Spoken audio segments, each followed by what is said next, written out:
Hello and welcome to the Wheel to Wheel podcast with Ali and Akeem. This is our F1 weekly catch-up.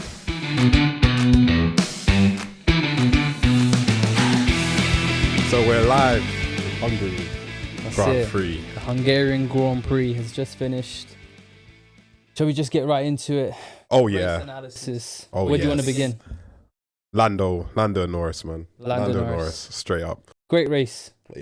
Yeah, facts. See, you know Great what? race. You know what I liked about Lando in this race? He held it down. He was composed. We didn't see no shake-ups. Like last race, we saw a little like shake-ups, but I felt like as a defending car, he was a lot better.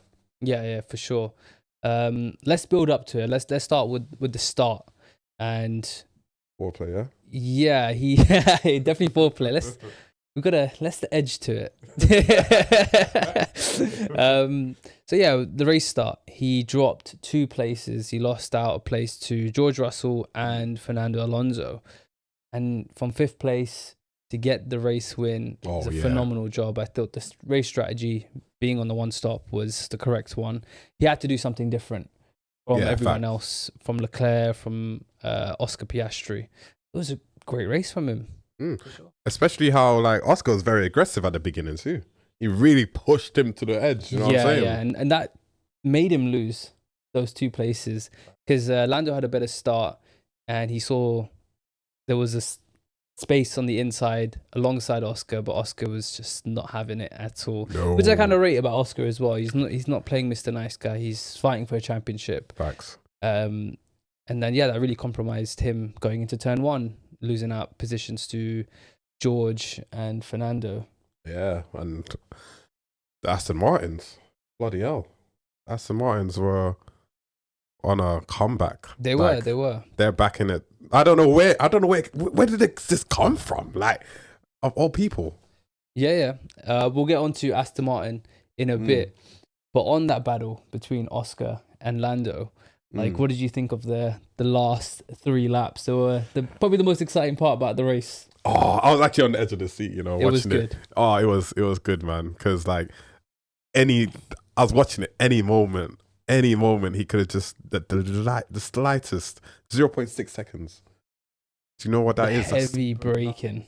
I'm surprised they didn't touch, but credit to both of them, I guess, or maybe more so on Oscar, because he got a gentle reminder from his race engineer saying, "Remember how we race. Don't mess up everybody's race just to get the race win." But fair play. It was exciting towards the end. I think it was a race that was just slowly building up to a grand finale because for the most part, not much was happening. But it was all in the pit stops, different strategies. Some were on a 2-stopper, some were on the 1-stopper, and it looked like the 1-stop was the good correct choice way again. to go. Yeah, definitely. And right. We saw, a different Lando Norris. I was really happy that he just held his own. He weren't playing Mr. Nice Guy. He did what he needed to do, and he held off Oscar Piastri. And he was there. Oscar, he needed probably another 2 laps, Oscar, and he probably would have had him. True. Okay, a bit of an upset, right? Watch this, yeah. We got a special guest here today. No. Yeah. Introduce her to the podcast. Oh, wow. Slots right in. Yeah, right where she wants to be. But yeah, go on. Okay, so I was going to say, do you think, between the 2 of them, do you think Lando is just a better defender than Oscar is at attacking? Because I think when Lando is attacking Oscar, I feel like he makes more slip-ups as well. I don't know. I feel like both of them are similar in some ways that this is what makes the title race not exciting, because I don't think that's the word anybody would use for this title race so far. It just feels like, all right, cool. I win 1, you win 2. I win 2, I win 1. You win 2. It just keeps alternating race wins, and there hasn't been that many fights between them. Like I think 3. The Canada one was very short lived after 2 laps, and then Lando crashes out. Then we had the one in Austria, which is really exciting. That went on for like a good 16, 17 laps. Then we had this one that went on for about 3 to 4 laps. But it's really hard to make analysis of that because I feel like we need to see more of it. Yeah, because Oscar he does make some mistakes himself, as we already know. Lando, he does make a lot of mistakes.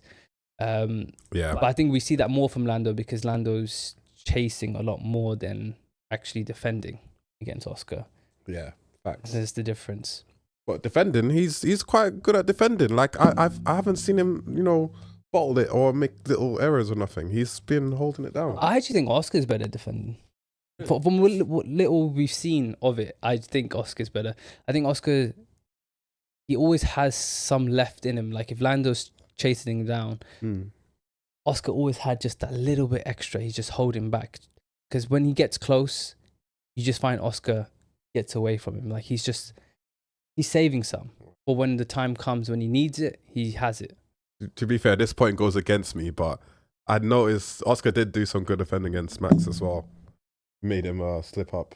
There's what race was that? There was a race where Max was chasing down Oscar. Are you talking about Miami? I think it was the other way around. Max was defending against Oscar. And he...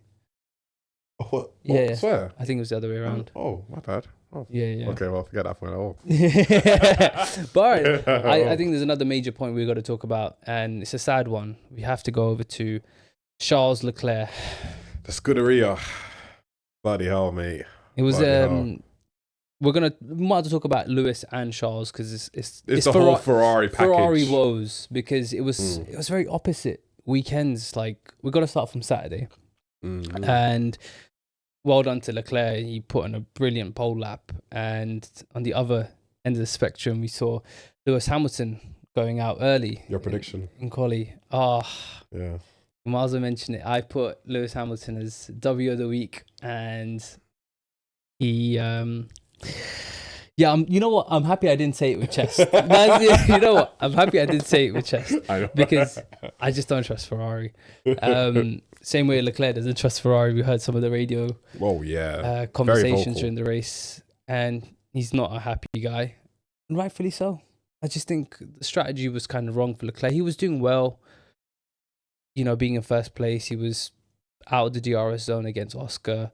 I just think the strategy is just to pit him on the two-stopper.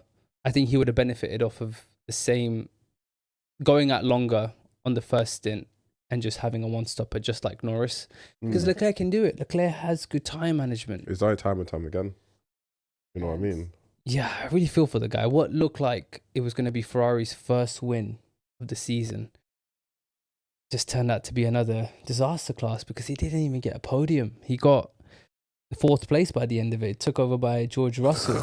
And that's one thing we got to talk about is that battle with George. Moving under braking twice, and it was very dangerous from Leclerc, and it's very silly. Yeah, the first one was understandable, but then when I saw the second time round, he was being naughty on that one. Because I saw him move, and then he moved again, and I was like, Charles, listen. I think he was driving angry. We could tell he's driving angry. He was not happy bunny.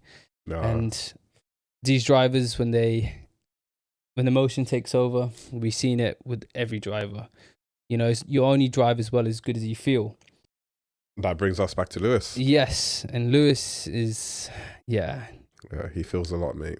He feels a lot. But he's been feeling a lot I put it down to it's just a continuation from his bad form in Mercedes.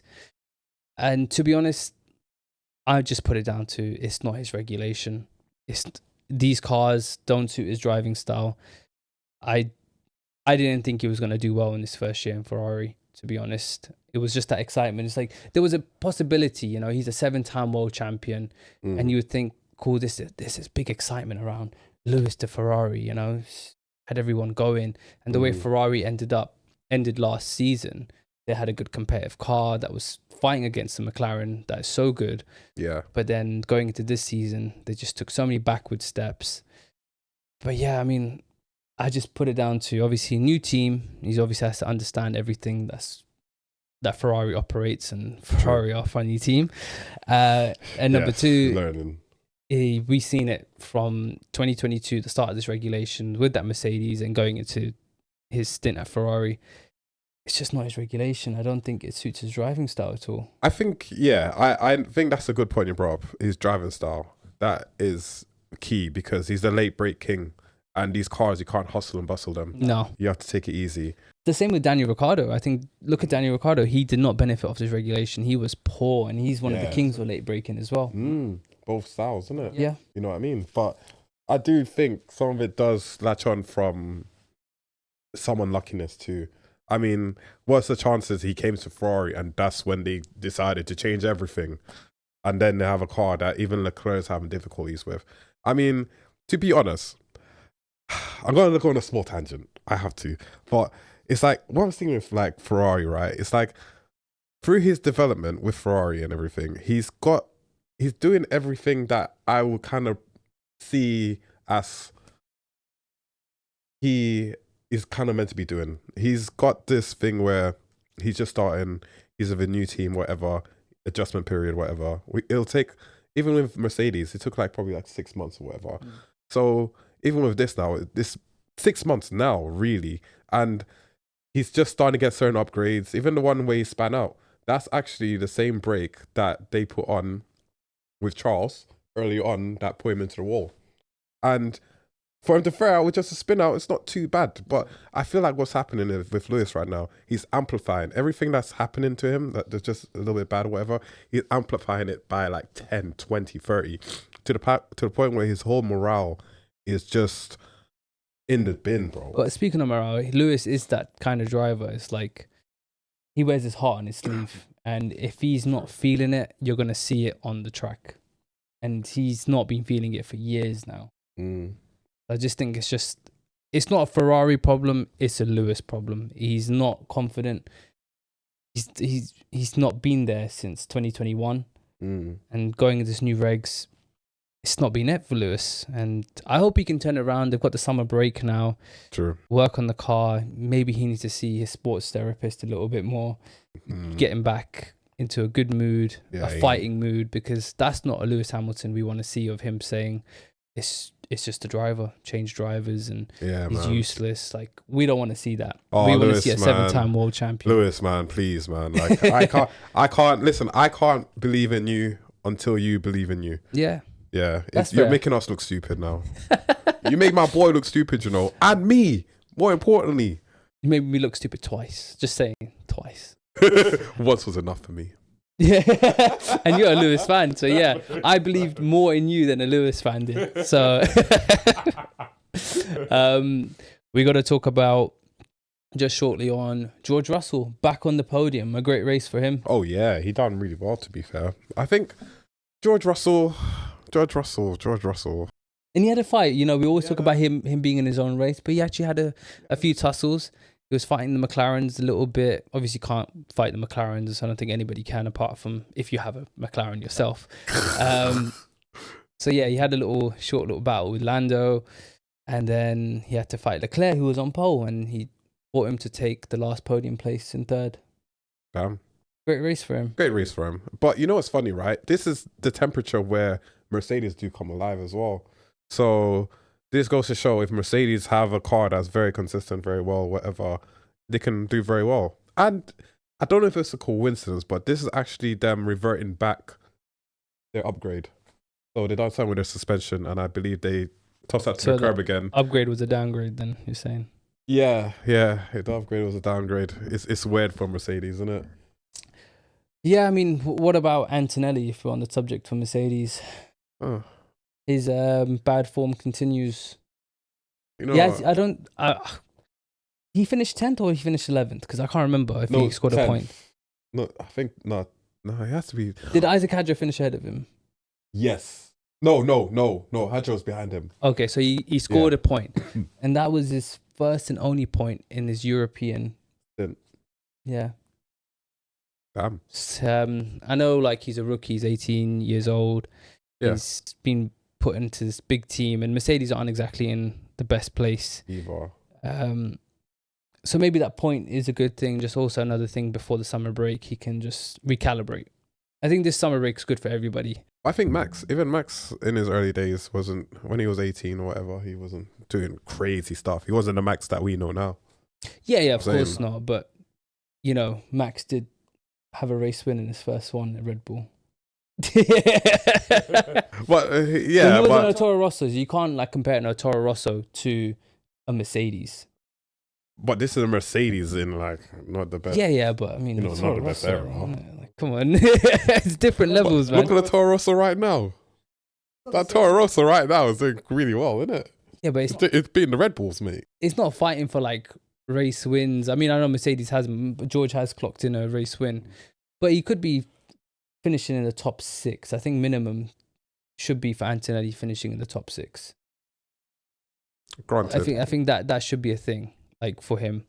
But yeah, there's going to be pressure on him regardless. He is the guy who's taken a 7-time world champion's seat. So it's not just any seat; it's Lewis Hamilton's seat. Yeah. So the pressure is high. So I hope that Toto Wolff keeps with him, keeps patient, and just helps him in his development, because I think that's important right now. He's so young. True. And yeah, I can't imagine the pressure he's under. Oh, well, you know, the only thing I would have loved to see, it wouldn't happen, but a George and Max, it would be so crazy. I would love to see all the fireworks. Yeah, it would be good. Days. It would be good. But speaking of Max, let's go into Red Bull, because let's start with the big news, which was Max is confirmed to stay next year at Red Bull. Wow. And what a time. I feel like after that news, I feel like Red Bull's kind of gone into a little decline right now. I think it's kind of obvious that he's obviously staying, because he doesn't want to make a big risk of just jumping into another team just because his current team's not doing well. Because there's no, as we know with F1, every team's going to believe that they're going to be the best team going into the new regs. Facts. And with F1, you don't know until the first race of the season next year. So it's a big gamble, and I think he's taking the safe approach of like, let me just stay another year. I'm not winning it this year. What's another year not winning it? And then I'm Max Verstappen. I can have my pick of whatever team I want. You know, if he says to anybody, any team, like, I want to go there, they're going to make way. They're going to find a way of bringing Max Verstappen in. You know, he has that luxury. So Aston Martin, they'll kick out, you know what I mean? They'll kick out one of their... Yeah, of course. They'll kick out Alonso, mate. You know what I mean? Likely. It would be likely. Sorry, Alonso. Yeah, you had a great race, Alonso, but, you know, you're still not enough to take down the mighty Stroll. But keeping on Red Bull, bloody hell, it's an awful weekend for him, isn't it? Like, it's not just for Max, it's also for Yuki. Oh, it's such a shame. He was my prediction. He was your W. We both have terrible ones. Both of us finished out of the points. But you can't bet on the bull, you can't bet on the horse. Yeah, 2 animals, keep away from. Don't bet on the animals, bet on the other ones, the McLaren's, the Mercedes logos. I don't even know what McLaren's logo is. Yeah, I mean, they were obviously experimenting this whole weekend. They were trying to like figure out the best balance for the car. And I think they were both running different tests. I think one was working with the front wing a bit more, the other with the rear of the car.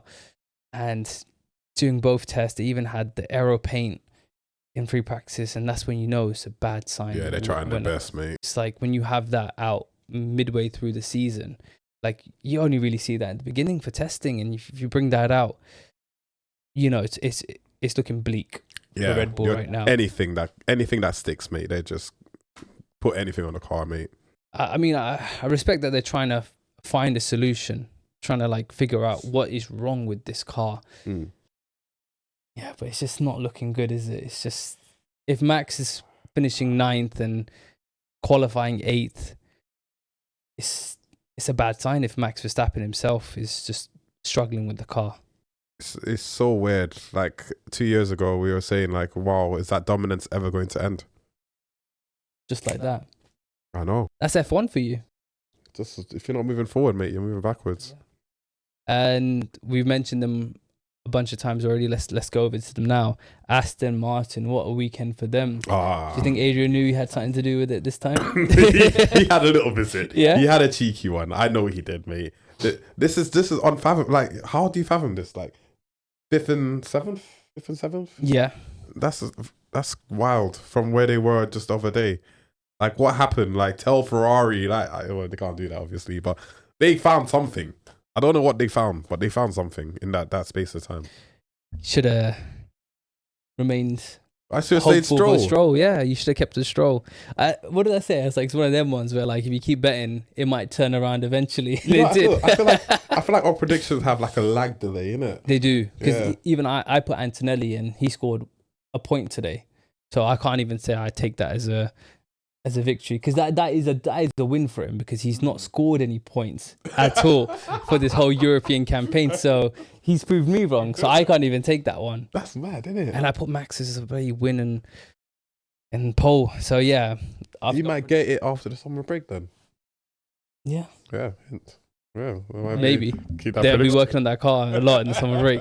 But yeah, Aston Martin, what a great race weekend for them. True. And even in qualifying, like we saw purple sectors from Fernando. I was thinking, oh, is Fernando going to take pole? I know. I was like, damn. But he did really well. He finished 5th behind Leclerc. Great points for them. And Stroll, obviously, as well, finishing 7th. Strong race for him. And it wasn't raining. Yeah. So he performed well in the dry today. That's your boy. You happy to be for him to be back up there? Well, you know what? I've been seeing a lot of improvements from him. He'll definitely keep his seat. That was the race that's going to keep his seat. Yeah, for sure. that's it. That's it. It's solidified, mate. 5 more years. We need 5 more years. You never know who's going to be. Mate. You know what? Stroll's had some great teammates. He had Checo. He's had Vettel. He's now got Alonso. He might get Max. He might get George. He's worked with all the best. He's lasted longer than the best. Is he that good? Clearly, mate. This is something about this masterclass. With that being said, I mean, we're gonna actually, you know what? Just a little bonus. Bortoletto, another good race for Sauber today. Yeah, I'll definitely say, Bortoletto, keep doing what you're doing, mate. You're defo. I was saying Hadjar, but I think Bortoletto's really creeping up. Yeah, he has. Sonny Hayes ain't looking the same. Can you run me my money? Run me my money. Anyway, yeah, Haas, you need to step up, nah, fam. they ain't Step stepping up. I can't be losing money, fam. You can't let me lose money like this. It's embarrassing. For people that don't know, we have a £50 bet riding on who's going to finish ahead on the constructors, Sauber or Haas. And bear in mind, this prediction was made before the season even started. So, Yeah. I was laughing at him. Yeah. Laughing. I mean, to be fair, I deserve to be laughed at because the Sauber was just terrible. Shit. Yeah. And for him to make a U-turn like that, it's good. It's good for Audi going into next season. And they have such a great driver lineup doing it. I actually am very hopeful for Audi. Very Good hopeful. drivers, man. They might surprise us. But on that positive note, Yeah. we're going into the summer break. I say positive, we're going to miss it, but I think it's good for everybody else to Get their shit recalibrate. together. Yeah, Get say all it- your shit, put it together. to say it like that. But yeah, get your shit together and go again. And this is the end of the F1 weekly catch up. Stay tuned. We'll have a couple more fun videos coming up soon in this summer break. Cool. And if you haven't already, like and subscribe. Thanks. Peace.